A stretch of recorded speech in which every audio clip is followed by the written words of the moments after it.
이 말씀의 제목은 성막입니다. 귀한 것을 귀하게 우리 말씀의 제목으로 또 말씀 증거하겠습니다. 자, 여러분 그 성막과 성소는 이제 같은 뜻인데 성전도 같은 뜻입니다.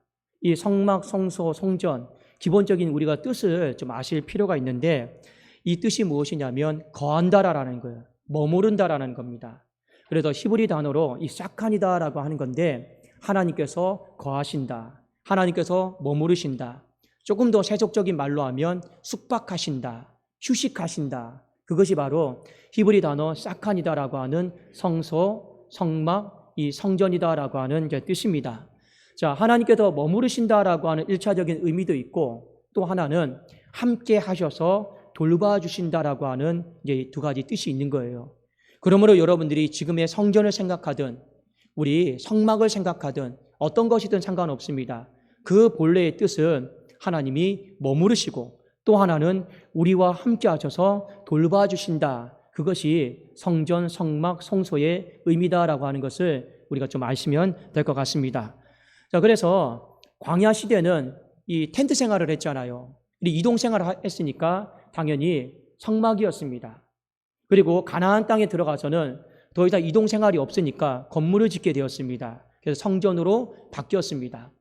예수님의 십자가 사건 이후에는 사람이 성전이 되었습니다. 그래서 우리를 영적 성전이다 이렇게 얘기하고 있고 마지막에 우리가 나중에 하늘나라 가서 우리가 거하는 공간이 있어요. 그 공간이 바로 새 예루살렘이고 그것을 다른 말로 하늘 성전이다 이렇게 이야기를 하고 있습니다.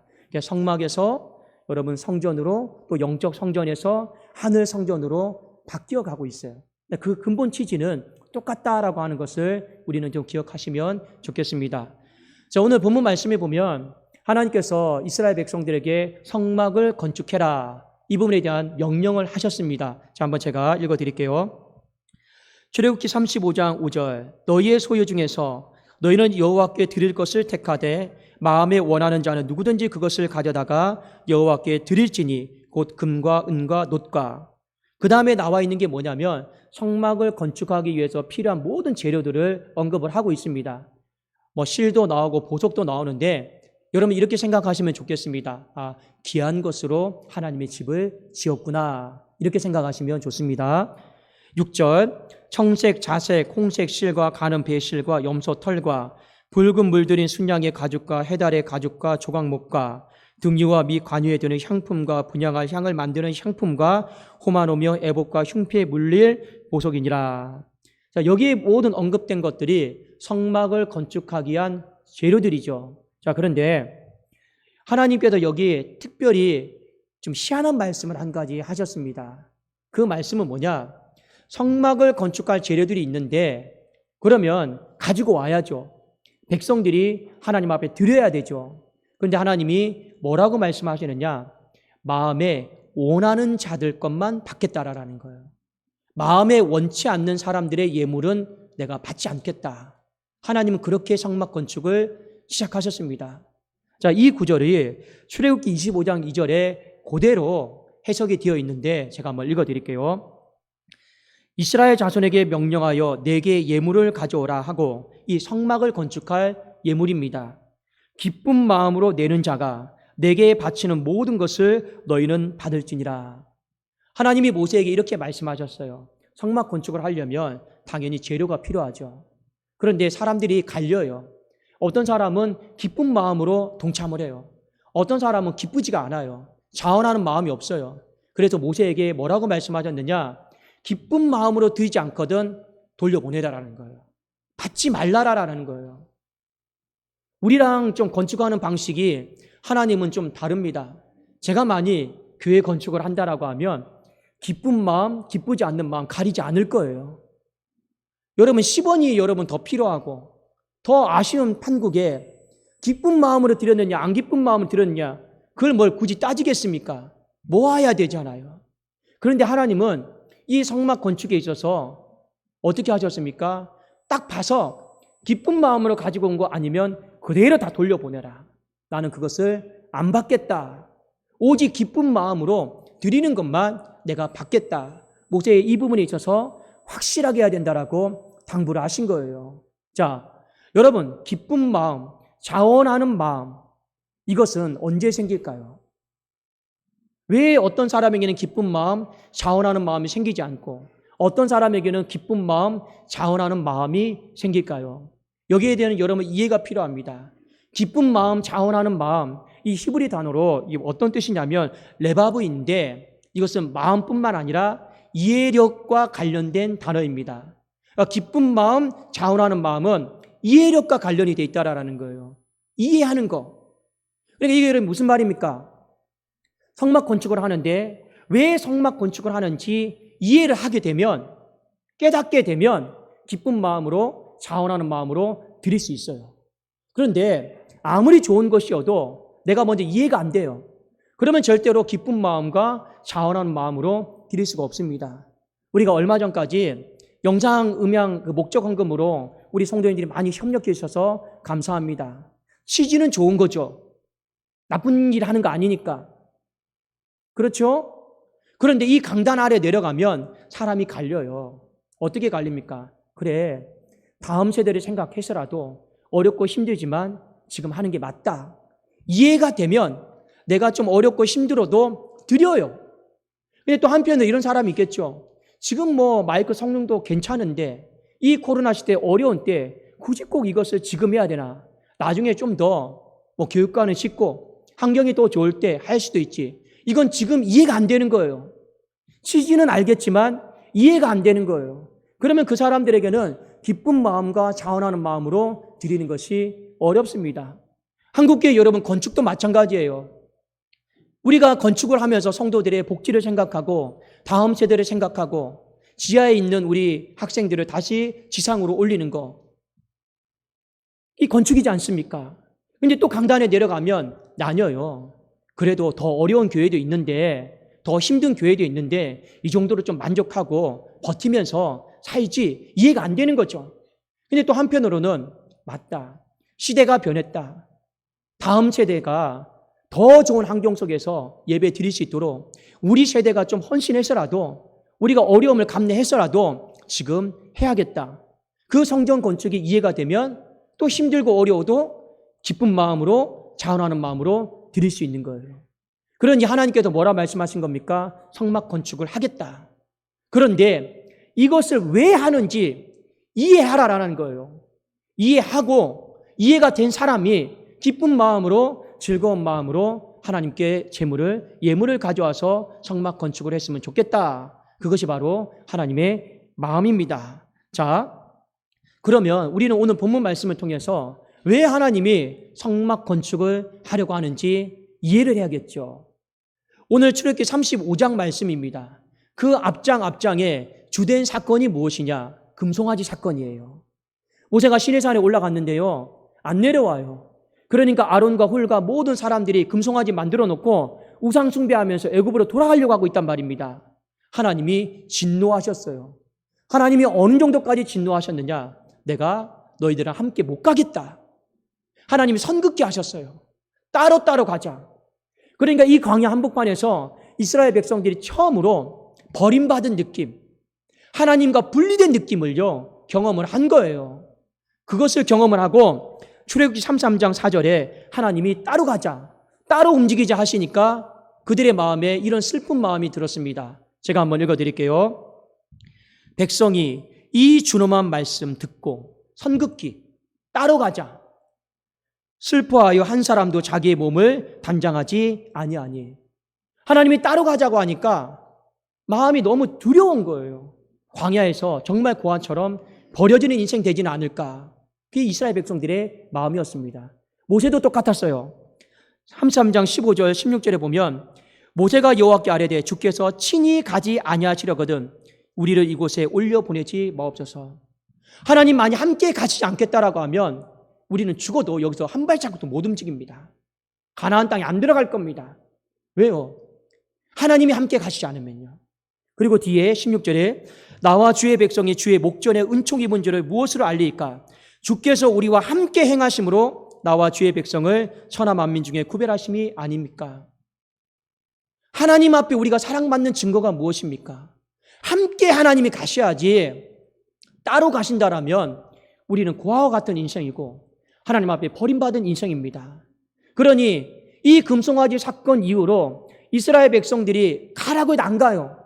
움직이지를 않아요. 왜요? 마음이 두려우니까요. 보호받지 못하는 마음, 내가 어차피 움직여도 멸망받을지도 모른다라고 하는 두려움, 이런 두려운 마음들이 가득 차 있단 말이에요. 그 사이에 하나님이 다시 한번 모세를 시내산으로 불렀습니다.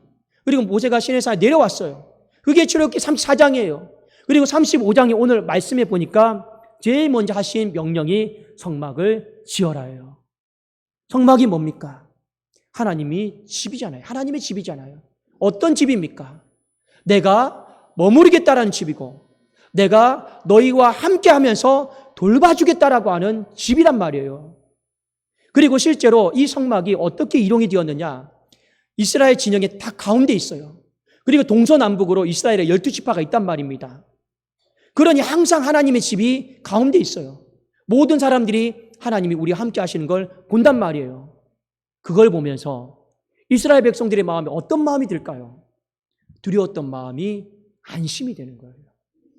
두려운 마음이 안심이 되잖아요. 맞지 않습니까?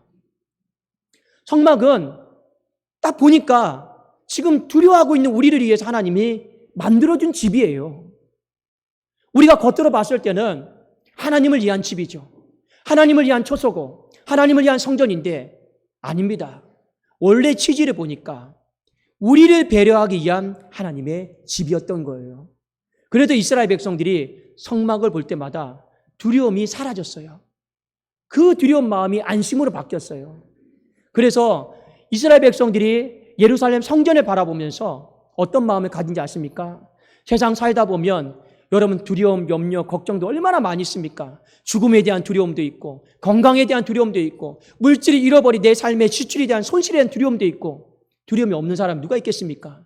그런데 그 성소 바라볼 때마다 안심이 되는 거예요. 그래, 하나님이 나와 함께 하시지.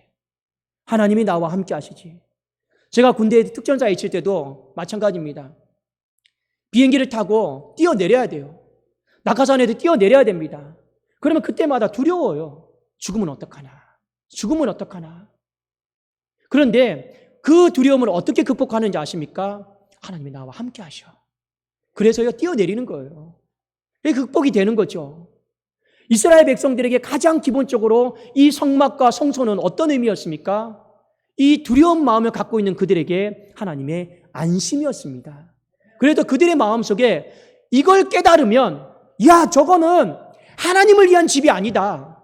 나를 배려한 하나님의 집이다라고 하는 걸 깨달은 거예요. 그러면 그걸 이해를 했어요?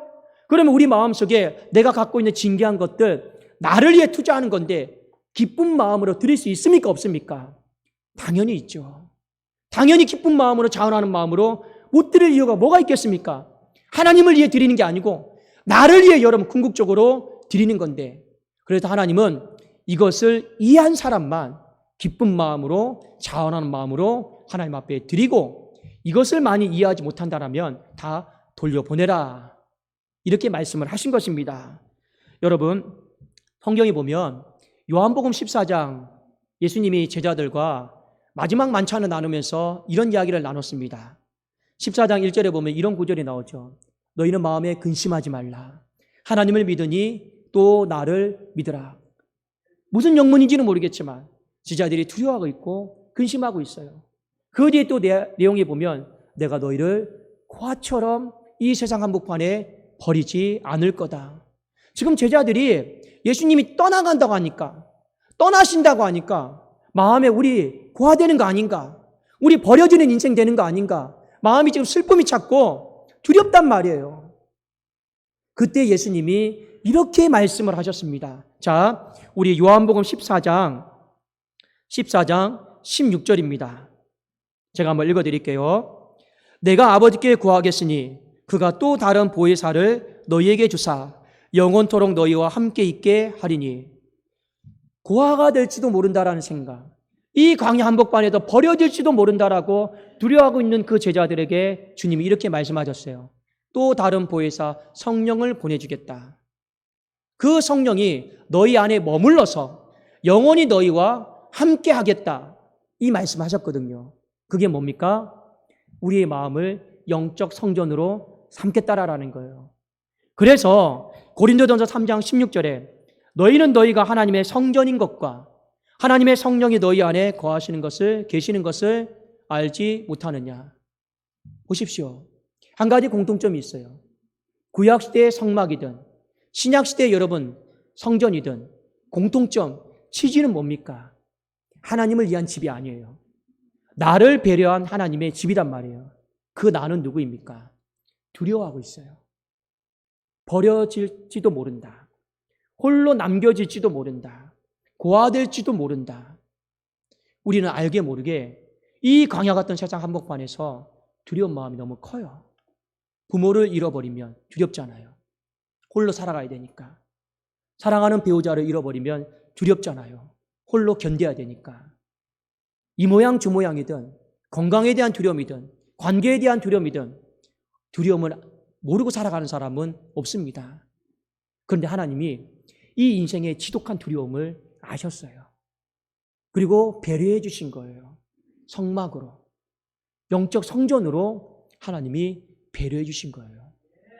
이걸 깨달아야 되는 거예요.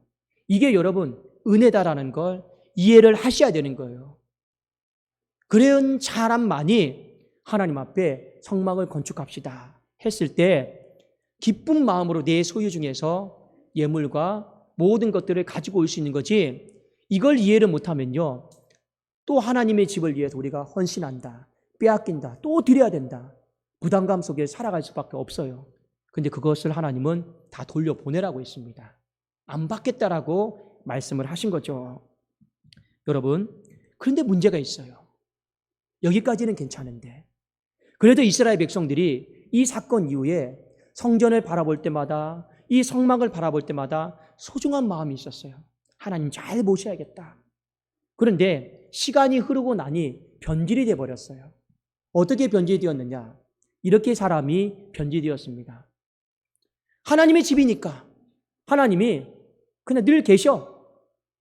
하나님의 집이니까 하나님이 계속 거기서 안식하신대.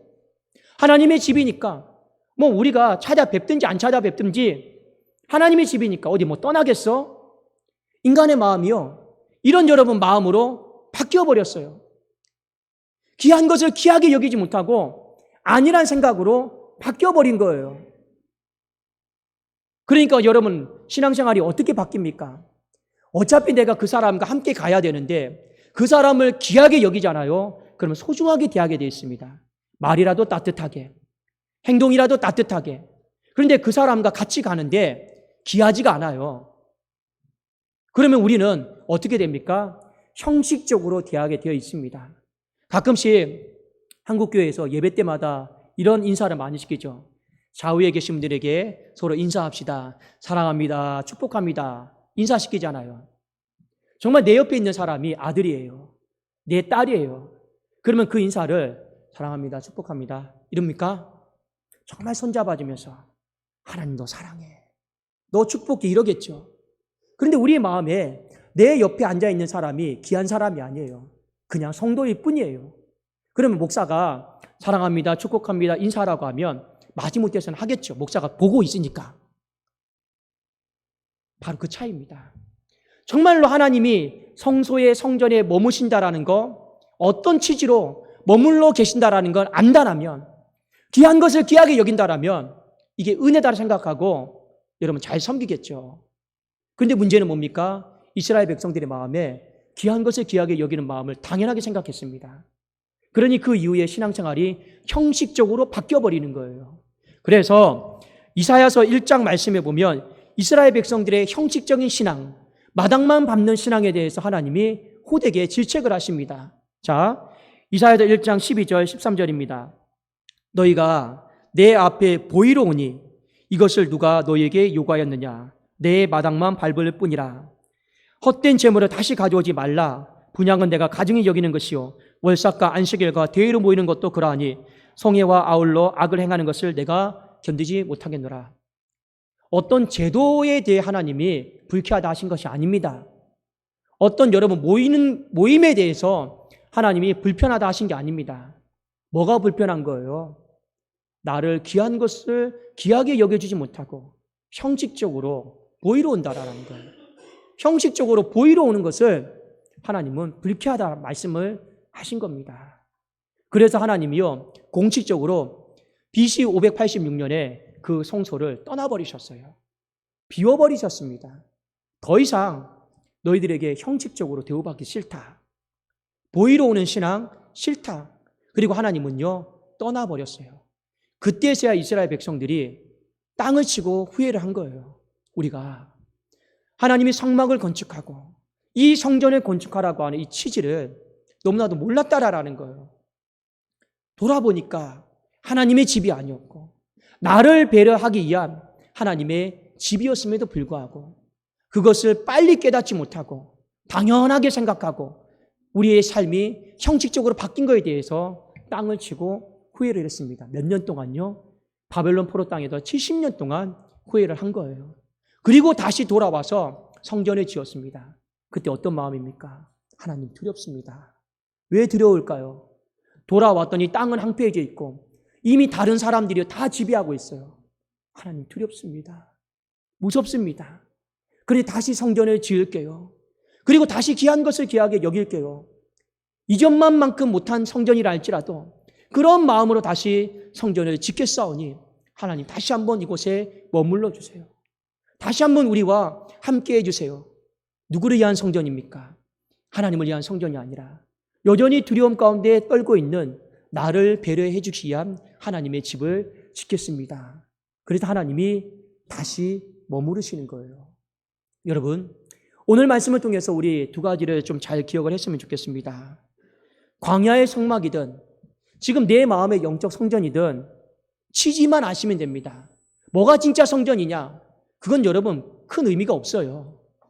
뭐가 진짜 성전이냐? 사람이 진짜 성전이냐? 건물이 진짜 성전이냐? 여러분 많은 사람들이 이것 가지고 싸워요. 따집니다. 큰 의미는 없습니다. 그러나 지금 시점에서 봤을 때는 사람이 영적 성전인 것은 맞습니다. 그런데 여러분들에게 제가 한 가지 질문을 던져볼게요. 건물에 하나님이 임하시는 게 더 나을까요? 사람 마음을 성전 삼아서 임하시는 것이 더 낫겠습니까? 여러분이 만약 하나님이라면 두 개 중에 한 장소를 선택해야 된다면 건물을 택하시겠습니까? 아니면 사람 마음을 택하시겠습니까? 어떤 걸 택하실 거예요? 제가 만약 하나님이라면 절대 사람 마음 안에 안 들어갑니다. 건물을 택하고 말이죠. 왜요?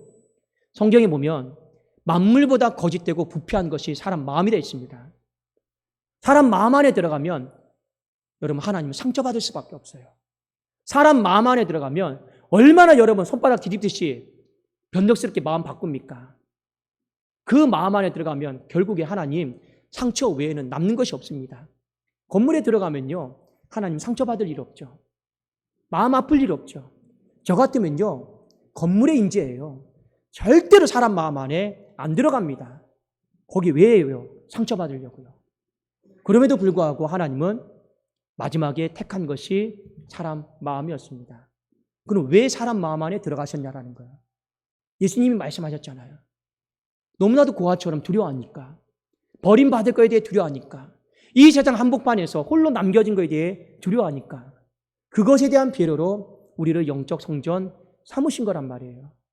그렇다면 우리가 깨달아야죠. 신앙생활을 어떻게 똑바로 할까요? 나를 위한 하나님의 배려가 크다. 나를 위한 하나님의 집이다 생각하셔야죠. 하나님을 위한 집이 아니라 생각을 바꾸셔야 되지 않겠습니까? 그러면 우리의 마음속에 기쁜 마음, 자원하는 마음이 생기지 않을까요? 이 마음을 이해하지를 못하면 우리는 여전히 하나님의 집을 위해서 우리는 헌신한다. 시간도 헌신한다. 물질도 헌신한다. 여기까지 하다가 또 우리는 이런 말하죠. 하나님, 제가 자원하는 마음으로 드리는 것은 여기까지. 여기다 하나 더 요구하시면 제가 부담됩니다. 우리는 또 하나님의 말씀을 역용합니다. 성경에 분명히 뭐라고 말씀하셨습니까? 인색함으로는 억지로 하지 말라고 했죠. 자원하는 마음으로 하라고 했죠. 제가 원하는 자원하는 마음은 딱 여기까지니까 더 말씀하지 마세요. 그리고 우리는 그 하나님의 말씀을 역용해서 딱 여기까지 선을 그어버려요. 우리는 알게 모르게 하나님 앞에 선 긋고 있습니다. 그러나 여러분, 하나님이 너는 자원하는 마음이 딱 여기까지니까 거기 안에서만 받을게. 그런 게 아니잖아요. 내 마음이 억지고 내 마음이 여러분 잘 받아들이지 않는다 할지라도 성경이 우리에게 가르쳐주는 건 뭡니까? 은혜를 이해하라라는 거 아니겠습니까? 은혜를 이해하면 그거 조금만 더 이해하면 하나님을 위한 집이 아니다. 결국엔 너를 위한 하나님의 집 아니냐? 그러면 우리 마음이 빨리 바꿔야죠. 내가 자원하는 마음을 갖지 못한 걸 회개하고 내가 정말 사랑하는 마음을 갖지 못한 거, 기쁜 마음을 갖지 못한 걸 회개하고 빨리 바꿔야겠다. 그렇게 가는 게 맞죠. 더 큰 은혜를 받았으면 빨리 내가 더 자원하는 마음으로 기쁜 마음으로 바꿔야겠다. 이게 말씀임에도 불구하고 우리는 하나님 앞에 선긋게 하고 있잖아요. 그러나 여러분 기억하십시오. 하나님이 성막을 건축한 것은 그 전에 선긋게 했던 걸 해제시키는 거잖아요. 맞습니까? 안 맞습니까? 그 전에 성막 건축 전에는 선긋기가 있었어요. 성막은 뭡니까? 선긋기 해제하신 거예요. 같이 가겠다 하는 거예요. 그런데 성막 건축했더니 이제 우리의 삶을 보니까 우리가 알게 모르게 선긋기 하고 있단 말입니다. 거꾸로 가고 있는 거죠. 다시 한번 우리의 신앙생활이 기쁜 마음, 자원하는 마음으로 다시 한번 여러분 드릴 수 있기를 주님의 이름으로 축원합니다. 제가 우리 어르신 효도관광 장소를 답사를 다녀오면서 제가 회개하고 온 것이 있습니다. 거기 땅이 5,000평이거든요. 굉장히 넓죠. 몇 사람이 관리를 하느냐? 한 사람이 관리를 해요. 근데 그 관리하시는 그분이 얼굴이 너무 밝아요. 정말 혼자 다 관리하신대요. 그런데 제가 다 봤거든요. 봤는데 너무 깨끗해요. 흠잡을 데도 없어요. 근데 이분이 관리를 하면서 어느 정도까지냐? 손을 내미니까 새들이 와서 앉아요. 야, 새들하고도 친하게 잘 지내셨구나. 근데 제가 회개하고 왔습니다. 이분은 혼자서 그 5,000평도 기쁜 마음으로 자원하는 마음으로 관리를 하고 있더라고요. 그런데 저를 보니 우리 교회가 약 500평이거든요. 하나님 앞에 너무 부끄럽더라고요. 이 500평 앞에서도 끙끙대고 때로는 힘들다고 때로는 내가 수습해야 될 것이 많다고 어렵다고 불평 원망했던 것이 너무나도 하나님 앞에 부끄러운 거예요. 야, 5,000평도 아니고 이 500평 앞에서 이거 힘들다고 이거 어렵다고 이것도 하나님 원망하고 불평했던 제 입술이 너무 부끄러운 거예요. 그래서 제가 답사 가면서 돌아오면서 진짜 회개 많이 하고 왔습니다. 정말 회개 많이 하고 왔습니다. 여러분, 다시 한번 우리의 마음 가운데 부르심을 생각하세요. 하나님 여러분을 이 자리를 왜 불렀습니까? 하나님을 위해 부른 게 아니에요. 결국엔 나를 위해 부른 겁니다. 그것을 생각하면 다시 한번 우리가 기쁜 마음, 자원하는 마음, 하나님 앞에 나가실 때 이 마음 들고 나가는 것이 맞지 않느냐. 이 부분에 대해서 하나님은 오늘 성막 건축을 통해 말씀하고 있고요. 또 하나, 여러분 신앙생활을 오래 하다 보면 조심해야 될 것이 있습니다. 형식적인 신앙이에요. 왜 하나님께서 이 기쁜 마음, 자원하는 마음을 가진 사람만 받으셨느냐? 인간은 그래요. 내가 무언가 손해를 보지 않으면 귀한 것이 귀한 건지 잘 몰라요. 공짜로 누리면요, 귀한지를 잘 몰라요. 그래도 내 삶에 뭔가 손실을 느끼고 손해를 보고 이루어졌을 때 귀하다. 그 귀한 마음이 오래 가는 것 같습니다. 그렇지 않습니까? 부모로부터 용돈 받는 것과 내가 아르바이트를 해서 돈을 버는 것은 똑같은 10,000원이어도 그 가치는 달라요. 용돈 받는 건 그냥 귀한지 잘 몰라요. 우리 부모님이 나에게 용돈 줬나 보다. 막 쓰잖아요. 막 카드 긁잖아요. 그러나 내가 밤새 일해서 번 돈은요, 쉽게 써지지가 않습니다. 왜요? 내 손해가 들어갔잖아요. 맞습니다. 하나님은 그래서 우리의 마음 가운데 이해를 하고 기쁜 마음과 자원하는 마음으로 드리기를 원했어요. 그래야지만이 장기적인 관점에서 봤을 때 하나님을 형식적으로 대하지를 않기 때문에 그렇습니다. 여러분, 우리의 신앙생활이 왜 형식화가 찾아올까요? 은혜를 이해를 못하는 거예요. 은혜에 대한 그 마음이 자꾸 무뎌지는 거예요.